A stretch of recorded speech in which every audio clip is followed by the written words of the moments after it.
दर्शक बंधु दृश्य को देखंतु एही विद्यालयटी 5T योजन रूपांतरित हो सारी किंतु विद्यालय रे गृहर अभाव पाई शिक्षक शिक्षयित्री माने गछमूल बसवा बाध्य होउछंती। तेबे शिक्षार भित्तिभूमिर विकास और अत्याधुनिक शिक्षा प्रणाली दिया जिबा पाई बलांगीर जिला उपांत खपराखोल अंचल घोनसर प्रगति पंचायत उच्च प्राथमिक विद्यालय को 5T रे रूपांतरित करा जायछि। हेले विद्यालय रे श्रेणी कोठरीर अभाव जगु पिलांक पाठ पढ़ारे व्याघात सृष्टि हेउछि।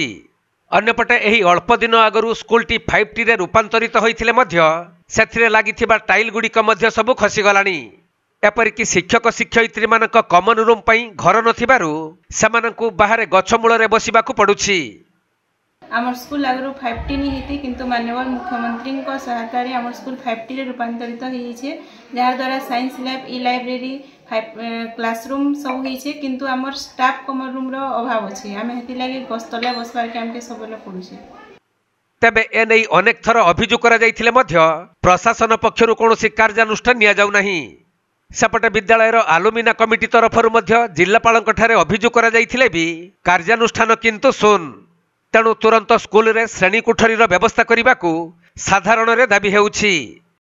ओडिशार गर्व और गौरव माननीय मुख्यमंत्री एवं 5T अध्यक्ष माननीय VK पांड्यान आज आम विद्यालय रूपांतरित हो छात्र छात्री पढ़ार खूब सहायक होइछि। आम यही विद्यालय रूपांतर होगा पूर्व 2टी श्रेणी कोठरी अतिरिक्त होता किंतु सही अतिरिक्त श्रेणी कोठरी द्वय को आम रूपांतरित परे गोटे को साइंस लैब एवं अन्यटी को ई लाइब्रेरी भाव व्यवहार करुछु, जहाद्वारा वर्तमान शिक्षकों पाई श्रेणी कोठरीर अभाव रोचे, जहाँ कि सेमाने साधारण प्रकोष्ठ भाव व्यवहार करथिले एवं अन्यटी ऑप्शनल क्लास भाव व्यवहार करा जाउथला, जहाँ वर्तमान खूब अभाव हो पड़ी। श्रेणी कोठरीर अभाव पाई समस्त शिक्षक एवं कर्मचारी बाहर बसचंती एवं ऑप्शनल क्लास लाइब्रेरी हॉल रे करने को पड़ुछि।